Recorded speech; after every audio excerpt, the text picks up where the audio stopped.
All right, guys, welcome to another episode of Closers Are Losers. A me and Jeremy episode today.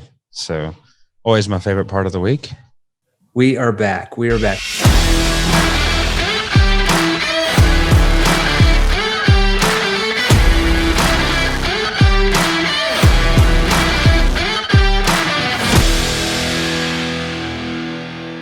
How's Sydney treating you, man? It's good, man. Just getting whaled around by the property market, but other than that. Just getting whaled around. Did you find a new house? No, dude. You still can't find a house. No, we can't get one, so we're going to have to rent one because we're stuck in a hotel. It'll be about 9 months, they reckon. Even the buyer's agents probably take 9 months to get you in a house. There's just nothing available or what? And the ones that are going for 90% clearance rated auction, and they're going for about 40 to 50% over asking price. Okay, well, that's just crazy. You don't want to buy a property like that. No. So you might as well rent for a year. Let it die down a little bit. But the good news is the rentals are cheap. It's only going to cost me like $17,000 a month. Dude, I hope you're in like a 6,000 square foot penthouse looking over the Opera House in Sydney if you're paying 17 grand a month. Not quite. Not quite. Okay. Not quite. There you go. I'll send you the photos. But you just got to move. You got to move over here to the States, like in Missouri. You know, we're in this mansion. Isn't it Missouri? Missouri. So, this is one of our properties. This home is it's valued at like 1.5 million American. It's about 8,000 square foot.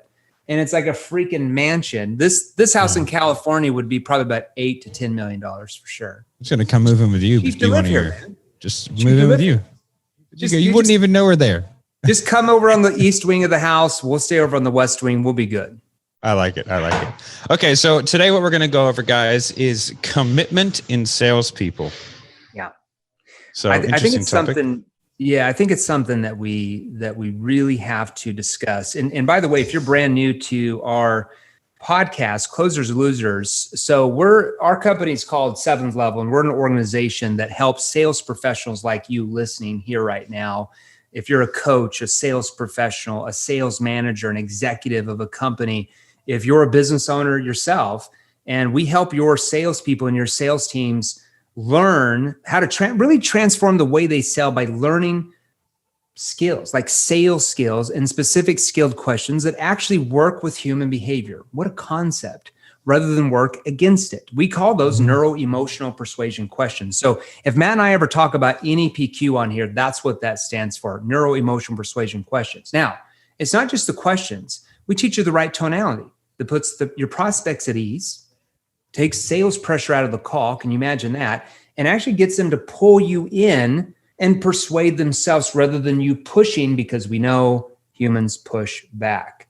So welcome on here if you're on our first podcast. So, one thing that I really sometimes get frustrated with salespeople, because I was once in their shoes. I know you were in their shoes even a couple of years ago, maybe 3 or 4 years ago. But I remember when I first got my first sales job, because I'm the old guy in this company in my 40s now. When I got my first sales job 20 years ago or 19 years ago, whenever it was door-to-door selling alarms.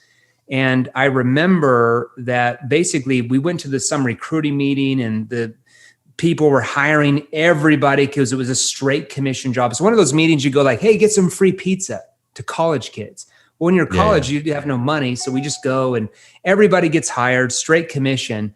And I remember there was probably about 50 of us in the room. All 50 of us got hired, including me and about 4 or 5 of my friends. And you get hired, and then like a couple months later in the summer, they move you out to a city where you're not around any of your friends. There's nothing you can do, and they just make you slave and knock doors all day. I mean, I'm not kidding. So they moved me about 8 hours away. So it's not like trying to get them one-leggers. Yeah, it's not. I get those one-leggers. It's not like I can just drive home on a Tuesday when it's an 8 or 9 hour drive. And I remember they put me and my friends, and there was probably about 15 of us in this office. It was in Boise, Idaho. And I remember going out, knocking the first couple weeks, and I think I made I don't even know if I made a sale the first 2 or 3 weeks, and it was straight commission. So I was like, well, geez, I'm just not good at this. Like I'd go knock on the door and they say, we don't need it. Let me think about it, blah, blah, blah, blah, blah. And I didn't know how to overcome it. I didn't even know how to even talk to somebody like that or ask questions. And I remember after about 6 weeks, I was about to bag out and quit, but all of my friends had quit before that. I was literally the last friend there. So out of 15 or 16 that started in the office, about 6 weeks in, there was about 8 or 9 of us left. Yeah, right. And by the end of that 4-month summer, there was 5 of us left. Okay. But the 5 of us that were left, we started to learn how to sell. So we went out and bought books. I bought books more on psychology and behavioral science and just these type of books. And I devoured them because I'm like, man, if I don't learn how to do this, like I'm not going to make any money. I just barely got married. I had a little girl on the way, and I'm just like, I've got to be committed. So maybe just me getting married and having a kid on the way made me committed. But I see so many salespeople now that are just not committed. I read an article in Forbes the other day, and it said the average salesperson in North America. Now, I don't know. I'm assuming it's the true in Australia or Europe or Asia or anywhere. The average salesperson in North America, guess how much they spend on sales training per year? No idea. Less than $100. It's like $73. That's incredible. It's a great investment. So the average salesperson It's the one thing you do. Yeah, the one they thing, complain. It's like a runner not buying shoes. Yeah, it's like a runner not buying shoes or getting training, right? It's like a basketball player thinking they're going to make the NBA and they don't take any lessons outside of like what their junior high teacher teaches them. Like it doesn't make any sense, right? So it's, they complain about not making enough money, not making enough sales, but then they don't do anything about it. And they think that, oh, it's just the leads, or if I just work harder, or because I know so many salespeople that work their asses off that are completely broke because it doesn't matter. Somebody picks up the phone. If you don't know what to say, or more importantly, ask, that's going to trigger that person to want to engage with you, whether it's a cold call, an inbound lead, an outbound lead, or a meeting, you're not going to sell that much. So the lack of commitment in the sales force is just beyond me. How people think that they can get these big results and then not invest in the right training. What are your thoughts? What do you see? Yeah, I think it's very similar across a lot of industries. Like, if we have a look at real estate, real estate, it's 1% is making 99%, Yeah. It's funny, actually, one of the highest, when it comes to development, Australia is one of the highest personal development, like per capita countries, and personal training. Australian personal trainers spend more on their development than any other profession. And I think it's like an average of like $7,000 a year. Why a is personal that? trainer spends on development. It's a hyper competitive market space, but also there is a massive culture of development within personal training in Australia, and I think around the world. And so it's very interesting to see. So the Australian personal training market has progressed far beyond most other markets. And so a lot of the really successful online personal trainers are all based out of Australia. Like most of the ones that I can think of who are doing 7, nearly 8 figures are in here. And it really just goes to show like that. I think that there's just a broken culture amongst sales because salespeople are jaded because they don't particularly like being sold. But that's really ironic because it's literally what you do. So if you don't like, the amount of salespeople that I've got on the phone to, and they go, listen, man, I know, I don't want to go through the process. It's like, well, man, like for me, I'm a salesperson. Like I want to go through the process. I want someone to put me through a sales process. I want to see what they've got. I want to know because like, I guess there's that congruency in that way because they feel like uncomfortable. Sales. So because they feel uncomfortable selling to people because they don't know how to sell, right?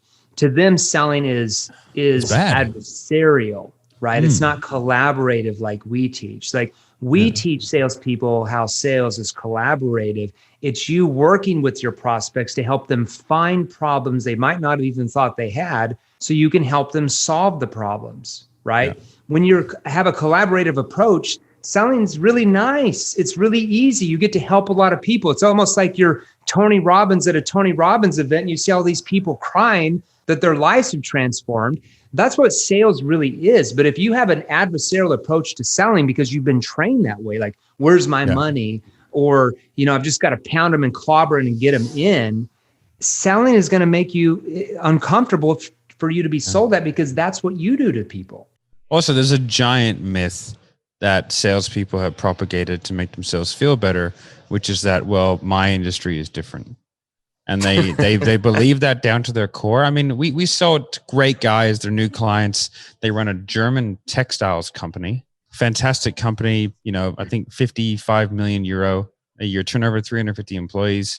And they were really stuck in their ways of like, well, really what we should do is get like the engineers and then turn them into salespeople because they understand their products really well. And I was like, well, with all due respect, like, I think you're probably better off getting someone really good at sales and then teaching them the basics of what they need to know, because you don't need to be an expert in digital marketing to sell digital marketing. You don't need to know exactly how to make and engineer textiles in order to sell textiles. You just have to find a problem and then make sure that our solutions match up with their problems and then connect the two. But you're not the one making it. So why do you need to have this extraordinarily in-depth knowledge when all you need is like enough knowledge? And so, after a little bit of while, we kind of turned them around. And now their whole team is doing the NDPQ training.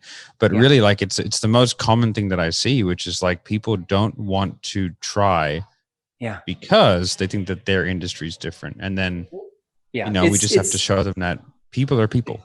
It's the same thing. It's human behavior, right? Yeah, because if you take an engineer and they're trained in product knowledge is not selling. In fact, product knowledge is going to lose you sales, because the more you talk about your features and benefits and how you have the best this and the best that, all it does is it goes in one ear of the prospect and out the other. In fact, it even makes somebody that's interested in your product or service feel like, maybe I don't need it as much. It sounds kind of complicated. Maybe I won't know how to implement it. Like, there's so many objections that can happen in the mind.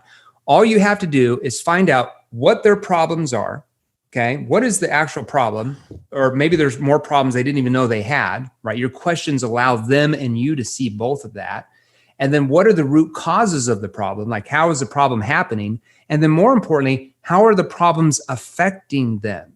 Now, once you know that, you can present back in feedback how your solution will actually solve those problems. Nothing more, nothing less. The more you go over that, well, let me show you this feature that does this. It just complicates it. And a confused mind, a confused buyer never buys. Exactly. So if they were training their engineers how to go out and just give product knowledge, that company's not going to be around that long. In fact, it's interesting because, Google AdWords is one of our largest clients, right? We trained for their divisions. They brought me in a couple years ago for like 8 days worth of training. We crushed it for them. Okay. And I asked them, I walked through their offices. This is in Phoenix, Arizona. They had this huge call floor, like 400 people. And I asked them, it was inbound AdWords. And then it was like outbound AdWords. There's like 3 or 4 different divisions, and cold calling was one of them. And I asked, well, what type of sales training do your people go through now? And they're like, well, we teach them about how AdWords works and the algorithms and all this stuff. And I'm just like, what do you mean sales training? That's more like, so you mean product knowledge? Like, I'm not talking about product knowledge, but who teaches them how to sell? And they're like, oh, like it was just like, they didn't even think about it. They thought that if they just got on with the customer and talked about how great AdWords was and all the algorithms and all this fancy stuff, that some average person at home could somehow figure that out. And it's like, what, you think they didn't know about AdWords? You're one of the biggest companies in the world. It doesn't matter. Let's say you're talking to a grandma in Iowa and you start talking about algorithms and this and that. That's over her head, and it's going to confuse her. And she's not gonna spend money on that. She's not, because these are people that had already signed up for AdWords, but never had put any money in their AdWords account. So they're calling them back, trying to get them to, hey, put money in your AdWords to advertise your business. Well, let's say if it's a mom and pop shop in Sydney and they're selling pliers or screwdrivers, that might be over their head if the rep's talking about all these crazy algorithms and things that you're just gonna get. Listen, this sounds good. Can you send me an email? And that's a great deflection to say, never speak to me again. Yeah. Now, if they would have asked questions that found out the problems of that business and how they're not getting enough traffic into the store, and by not getting enough customers, they're losing money and they're having to spend more on inventory that's not being sold, and how by advertising with AdWords, it would bring more people in to solve that. Now that makes sense. It does. It does. Yeah, it's a funny thing, and I think as well, like going back to the sort of like commitment thing, it comes down to, sales managers and business owners identifying that there is a better way, that you can actually sell these products and these services effectively. You don't have to go the old school combative route and just be, a numbers game. Yeah. Well, like I said, you don't know what you don't know, right? Yeah. So a lot of business owners just think that because they've always sold a certain way, that these are the results they're just going to get. And they don't understand how human behavior works because they haven't been taught that. And that's fine. It's not like they have a degree in human psychology or behavioral science, right? How would you know if you didn't have that? So they just have been taught. They read a book, something like this, The Way of the Wolf, pound them in the head, get him in. I've got a great opportunity for you. Nothing against Jordan. I'm sure he's a great guy. I love his motivational stuff. But that's what they've read. And so they're like, oh, well, this has got to work for what I sell. And they just pound it on the phones and they're like, well, it's just a numbers game. I got to call 100 people to get 2 sales. And I'm just like, good Lord, man. Yeah, especially with cold calling. When you know how to cold call, it's a game changer. I mean, we have a cold caller on staff for 7th level, and he's only just started, and we've started booking appointments already, and he's only doing less than $100 a day, and he's booking appointments from that, which for cold calling is fantastic because it's just the pickup rate really. But most of the people that pick up, they're having good conversations, getting through to past the gatekeepers and getting through decision makers, and it's a really, really proven. People hate cold calling, but it is so effective if you know how to do it properly, and it's it's not invasive if you know how to do it. Yeah, because the conversation feels somewhat natural.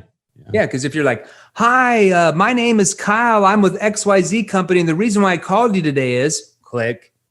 That just triggers sales resistance because you sound like a telemarketer. You sound like every salesperson calling you every day.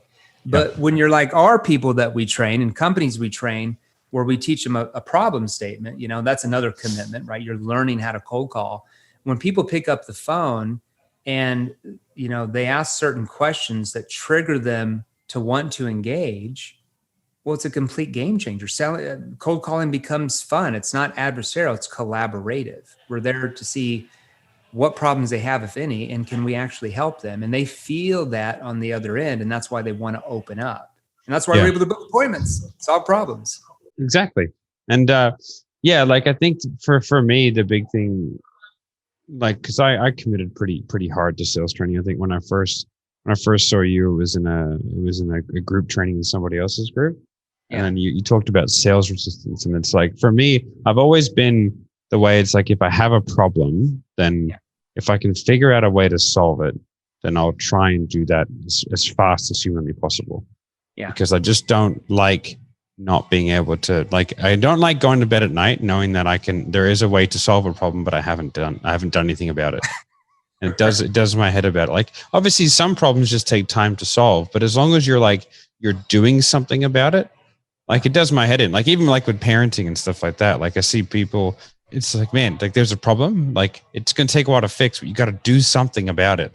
My head explodes. Stop complaining. Yeah, exactly. Just because something isn't your fault, it doesn't mean it's not your problem. Well, it's when we're at events, one of the biggest things that I always like to ask the audience, and it's usually about 20% into the way, I just stop and I have a slide and it says, what is the biggest problem in sales? And I point to it and I say, what's the biggest problem in sales? Somebody tell me. And they'll be like, the biggest problem in sales is the leads suck. Okay, and what about you? The biggest problem in sales is we don't get enough leads. The biggest problem is my company doesn't pay me enough. The biggest problem is this, and it's always blaming everything but themselves. Yeah. And I said, those are all, not bad. Can I make a suggestion, everybody in here? Sure, yeah, go ahead. The biggest problem in sales is the problem that you don't know you have. Let me repeat that. The biggest problem in sales is the problem that you don't know you have. Because if you don't know what your problem is, then how on earth do you know how to fix it? But once you know what the problem is, whose responsibility is it to do something about it and actually fix the problem? And everybody's like, it's ours. Hence, they don't know that their biggest problem is the way they're selling, right? Until I'm there and we're there to fix that problem for them, right? Yeah. So it kind of sets that stage where they're like, I didn't even know I had a problem, but now that I have the problem, It's up to me to want to fix it. That shows the commitment. Absolutely. Like, some of our accounts that we do the done for you sales, because of the, there's a big iOS update, and there's kind of a feud between Apple and Facebook at the moment, which is heavily affecting advertising, like for pretty much everybody. So that's why, sure, YouTube's loving it because everyone's migrating over to YouTube ads. But, it's been really interesting because, I see a lot of salespeople whinging and complaining. And I sat down the team and I was like, guys, like, this is not our fault in no way, shape, or form, but it is for sure our problem. I was like, so like, we're not marketers. We don't do that. But let's just have a look at all the things that we can do to mitigate this. First of all, learn a lesson from it. Our pipelines weren't strong enough. Right. Yeah. We didn't have 2 months of solid pipeline that we could, last. So we need to do that now. And then what are all the things that we can do to make sales now? And we still had a record month last month, even though all across the board, every single client, all 17 of them, it was like a 50% to 60% drop in lead flow, but still had a record month. And the reason is because like we have the commitment to go like, okay, like we know how to sell, like we know that, right? We have a team of killers. Everyone's good. They've all been highly trained. These guys are dedicating 10 to 12 hours a week to development. Yeah. Right. And that's with you, with me, with Marco, with Will, with James. We have a personal trainer called James Cant who trains everybody. So they're doing an hour with their PT, plus they're doing role plays with each other, and they're still doing 30, 35 hours a week of selling. Right. So like these are really busy guys. Yeah. Sniper. So we just sat down and we're like, all right, cool. How do we go out and get referrals? Like a bunch of the guys Rode, he went out and bought like 10 books on referrals, and he's creating all the referral SOPs to update them. And just all kinds of stuff like that. It's like they have the commitment to go, all right, cool. Like there's all these things that are happening that are outside of our things. Like, oh, the leads suck. It's all right, mate. Well, first of all, get better at selling. Yeah. Second of all, like find a way to qualify your leads better. And then get referrals off those leads, because referrals are good leads. It's true. And that's why the salespeople in our organization that actually work for us, our companies, doing sales for other companies, that's why they all make 6 figures, because we don't let them in unless A, they're committed, B, they learn the right skills, and then C, they're willing to solve problems just like that. And that's why they all make multiple 6 figures, because why would we hire somebody that's not committed in learning how to sell? And the difference between like successful, I think there's 2 things, right, that make a successful person. First of all, they have to have the skills. Yeah. But second of all, they have to have the drive and the commitment to apply those skills like consistently, and then just do the things that are required, because a salesperson who just relies on the warm leads that are given to them by a company are extraordinarily limited in their income. Yep. Extraordinarily. Like you have to have, like, I'm sure when you were selling, it was like, yeah, you got leads, but then you had referrals, and then you had calling all the no-shows, and then you had your calling of lists. And then you had, like, for me, I would call all the people that everybody else couldn't sell. And I would then call, have conversations, rebook, and just creating these super strong pipelines. Yeah. And then the warm leads are like this supplement to everything. So if everything, if any one thing goes down, I've got all these other avenues that I can still make income from, because like the most terrifying prospect to me as a salesperson is allowing one person that I don't have direct contact with the ability to get leads and generate, and especially if you're working for like a business where there's a figurehead. Yeah, that person can shit the bed with a political post, and all of a sudden you can have no leads for 6 months. Yeah, like it's that easy these days. You know, I had to have a chat with one of our clients. I was like, "Hey, bro, you need to tone that shit down." Yeah, you're pissing off half of the world. Yeah, I was like, hey, I'm with you. I don't, whatever. But I was like, we need to tone that down, because you're going to affect these guys' income. Yeah, big time. Like, I didn't think of it that way. And I was like, well, it's true, because you got to look at what you post, right? Let's, if you're a Republican or Democrat or whatever, different countries have different political systems, but it's like evenly split. So it's like half of your clients are going to be this way of thinking. The other half are going to be this thinking. There's going to be a third in the middle. Like, why are you posting your political opinions? Like, keep that stuff to yourself. Focus on solving your prospects' problems with what you're offering. That's all you should be focusing on. Companies that post their political opinions are crazy.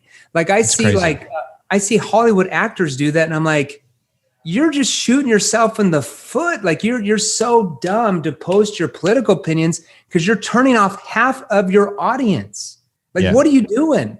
Just even if be it's perfectly reasonable, it doesn't matter. Even if it's perfectly reasonable, whatever your political, we all come from different political beliefs and opinions based on how we were raised, where we were raised, our circumstances, wealthy, poor. I mean, it just, you can't expect somebody to believe 100% of what you do.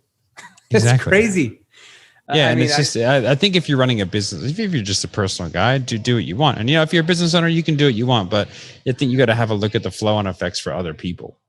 It does. It can affect your employees, everybody. Yeah. It's just, it's a strange world that we live in, but it is what it is. It's definitely ramped up recently. It's definitely ramped up in the last couple of years with people being offended on either side, right? It doesn't matter what you say. So we just, in our company, what we focus on? Sales training companies, salespeople to sell more. Like that's all we focus on. That's what we breathe about. And then at night, after we're done or whatever, if you want to read your political articles, feel free. We don't care.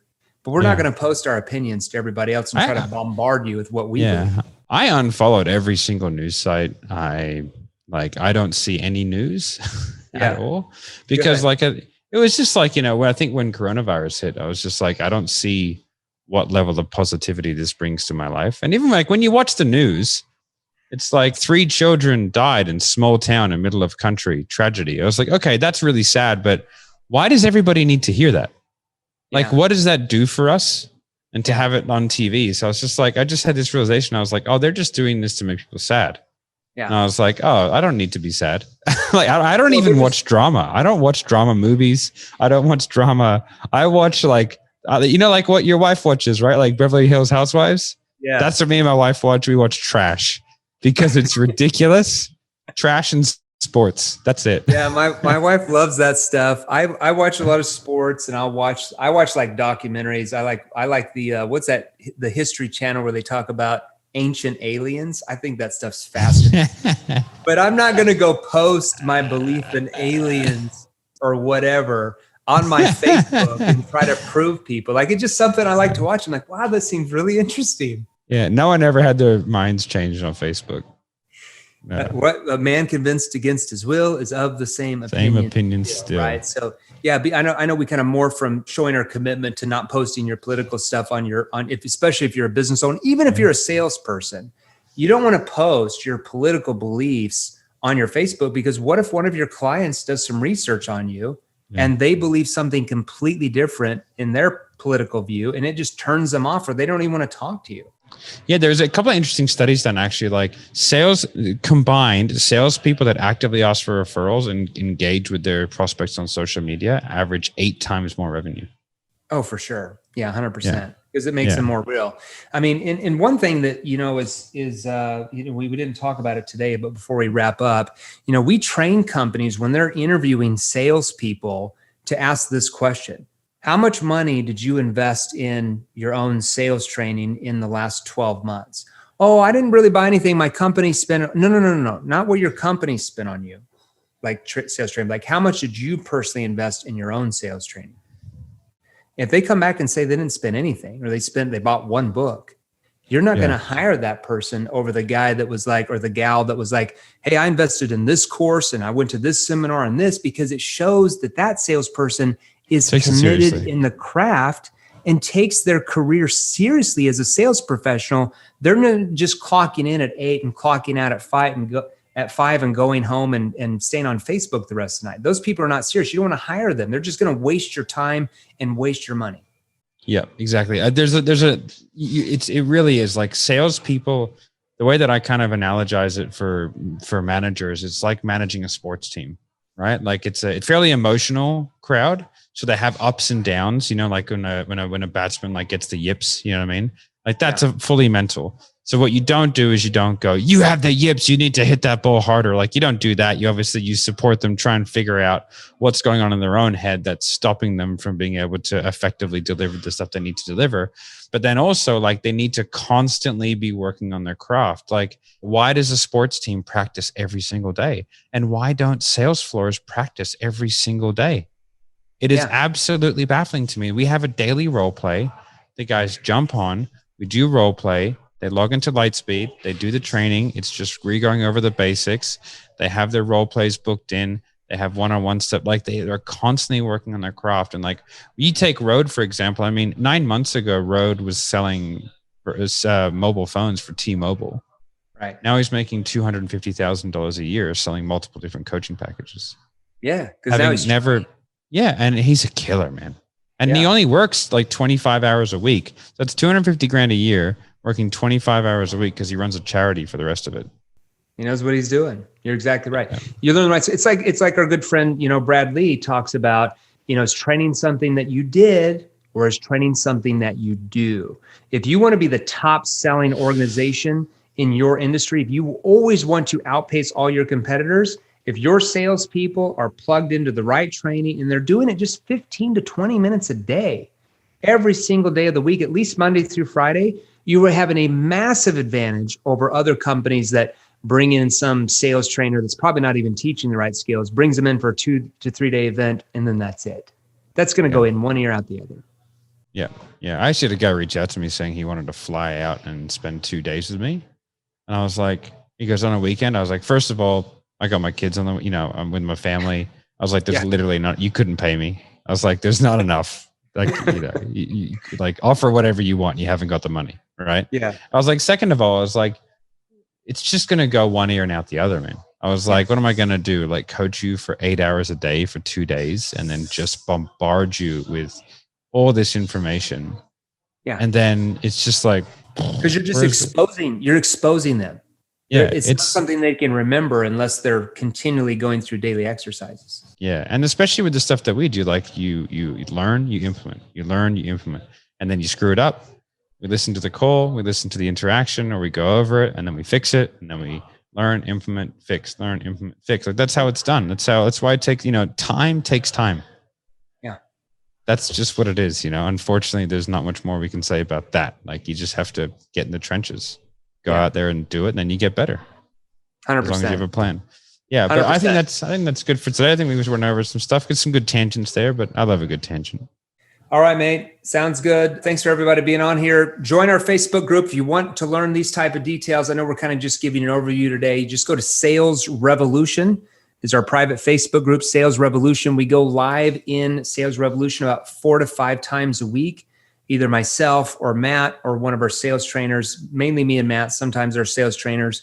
And you're going to learn how to really sell, and you're going to learn certain techniques that work with human behavior that's going to give you an uplift in your sales. And you're going to be in a like-minded community of other sales professionals and entrepreneurs that are leveling up their game. It's either you level up or you level out. Yep. It's like a plant. If you're not growing, you're dying. There you go. Level up, level out. I love it. All right, Matt. Appreciate it. All right, buddy. Have a good one. Bye. Now, if you're serious about joining the top 1%, I mean the top 1%, and you want to experience more training content just like this, click the links right over there. Right over there, they're exactly what you need to see next. You see, I release new episodes featuring top salespeople and sales authorities, multiple 6-figure, high 6-figure, even 7-figure earners. And if you're new here, do yourself a favor and smash that subscribe button right below, and join our new Facebook group, Sales Revolution. You see, it's free, and there's a link in the description below just for you. We put it there for you. Finally, I make posts on Facebook and Instagram each and every day with more tips and training, so be sure and follow me and turn on your notifications. So make a comment in the first 7 minutes to any of my latest posts, share this episode, and there's a very real chance that you're going to win some killer prizes. And here's the thing. Don't sit on the sidelines. Don't be like everyone else. Get into the game. Join the sales revolution. Stay active. Get involved. Learn the right skills, and we will show you how to take your life and income to a level that most only dream about.